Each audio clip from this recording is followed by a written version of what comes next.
Hello everyone, I hope you are doing well. Let me explain this question to you. So अपनी doubt series को आगे बढ़ाते हुए हम इस क्वेश्चन की तरफ बढ़ते हैं और देखते हैं हमें इस क्वेश्चन में एक एंगल फाइंड आउट करना है। एंड फॉर रफ वर्क के लिए will be littering over here because here mister Goswami lives and in a drug दो।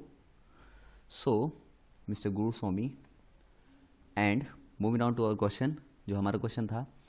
सी यहाँ पर हमें एंगल निकालना है। सो एंगल निकालते टाइम हम कुछ भी जो हमारा मेन रिक्वायर्ड आंसर है, कई बार क्या होता है हम उसको फोकस करते हुए कई चीज़ों को मिस कर जाते हैं। तो सबसे बेस्ट वे है किसी भी एंगल को फाइंड आउट करने का, आप जो निकाल पा रहे हो निकालते चले जाओ। आपसे जो निकल रहा है निकालते चले जाओ, जितने भी एंगल्स आपसे निकल रहे हैं वो निकालते चले जाओ।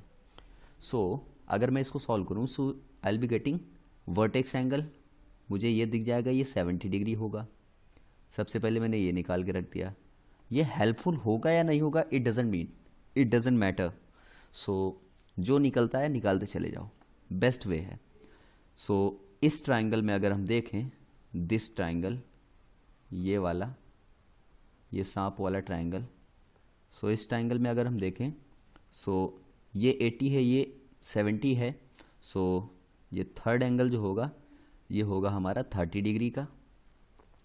एंड जब हम इस ट्राइंगल को देखेंगे, ये बड़ा वाला, सो इस ट्राइंगल में देखेंगे ये 30 है,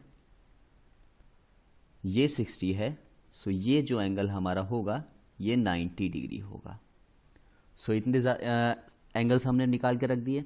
ना फर्दर हम आगे बढ़ें, सो हमें ये साफ दिखने लगा है कि एक थ्योरम हमने पढ़ रखी है कि सेमी सर्कल पे बना हुआ एंगल 90 डिग्री होता है। यानी कि अगर हम इसमें सेमी सर्कल ड्रॉ करें यहाँ से ऐसे, सो ये 90 डिग्री होगा। सो यानी कि हम इस पर एक सर्कल ड्रॉ कर सकते हैं, यह हमें साफ नज़र आ रहा है। सो अगर हम इसमें सर्कल ड्रॉ करें, सो जब हम सर्कल ड्रॉ करेंगे सो वो कुछ ऐसा यहाँ से सारे वर्टेक्स को टच करेगा and will be getting something like this. इस तरीके का हमें एक फिगर मिल जाएगा। अब ये 90 हो गया है, ये हमारा 30 है, ये 70 है और हमें पहुंचना है इस ग्रीन वाले एंगल पर। सो हम क्या करेंगे, अब हमें पता चल गया कि ये अगर रेडियस होगी तभी ये मिड पॉइंट हो सकता है यहाँ पर। सो यहाँ से यहाँ तक भी ये रेडियस होगी और यहाँ से इस सर्कमफ्रेंस तक की, यहाँ तक की ये डिस्टेंस भी रेडियस होगी। सो हम क्या करेंगे, इस पॉइंट से इस पॉइंट को हम मिला देंगे। सो जब हम इसको मिलाएंगे, सो ये भी वर्टेक्स को टच करेगा और ये भी वर्टेक्स को यहाँ पर टच कर रही है ये लाइन। सो ये भी हमारी रेडियस का काम करेंगी। एंड ये वर्टेक्स वाली लाइन और ये वर्टेक्स वाली लाइन भी हमारी रेडियस है। और दो रेडियस जब मिलकर एक ट्राइंगल का निर्माण करती हैं या ट्राइंगल बनाती है, तो आइसोसेलेस ट्राइंगल होता है। सो अगर ये 50 डिग्री है, सो ये पूरा भी 50 डिग्री होगा। और इतना 30 है, सो ये हमारा 20 होगा। अगर ये 20 है, सो कई लोगों को अब यहाँ पर एक कंफ्यूजन हो सकती है कि जब हम इस ट्राइंगल को यहाँ से मिलाएंगे तो इस चीज़ की क्या गारंटी है कि ये इस वर्टेक्स से अंदर नहीं रहेगा या इस वर्टेक्स को पार नहीं करेगा, उससे होते हुए ही क्यों गुजरेगा, इस चीज़ की क्या गारंटी है। सो इस चीज़ की गारंटी ये है दैट, इसको अभी हम यहाँ पर ऐसे प्रूफ करके देख लेते हैं कि जब भी कभी कॉर्ड सर्कमफ्रेंस पर जो एंगल बनाती है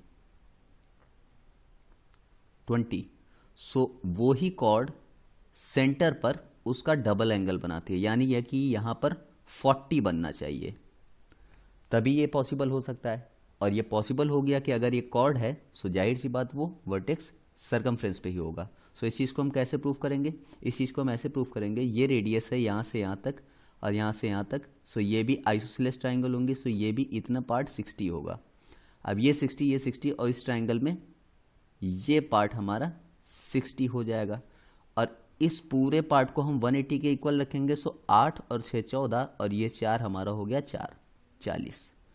सो ये हमारा 40 आ गया। नाउ अगर हम बात करें अपने फाइनल आंसर की, क्योंकि हमने इस क्वेश्चन में मेन आंसर को फोकस ना करते हुए काफ़ी सारी चीज़ें सीख ली, सो मेन आंसर की अगर हम बात करें सो वो हमारा कैसे निकलेगा, तो वो ऐसे निकलेगा कि चूंकि ये एक साइक्लिक क्वाड्रिलेटरल है, इस क्वाड्रिलेटरल की सारी वर्टेक्स हमारी सर्कमफ्रेंस को टच कर रही हैं सर्कल के। सो ये अगर 60 है, सो ये यहाँ से यहाँ तक ये पूरा एंगल इसका सप्लीमेंट्री होना चाहिए। सो सप्लीमेंट्री अगर ये 60 है, सो इसको होना चाहिए 120। सो इतना पार्ट ये 50 है, तो ये यहाँ से यहाँ तक जो पार्ट होगा दैट विल बी 70 डिग्री। और यहाँ से यहाँ तक ये रेडियस है, यहाँ से यहाँ तक रेडियस है। सो ये पार्ट हमारा हो जाएगा पूरा 70 डिग्री, क्योंकि आइसोसेलेस ट्रायंगल बनेगा। सो 7 और 7 14 4 18 हमारा हो गया, लेकिन हमें सिर्फ ग्रीनिश पार्ट चाहिए।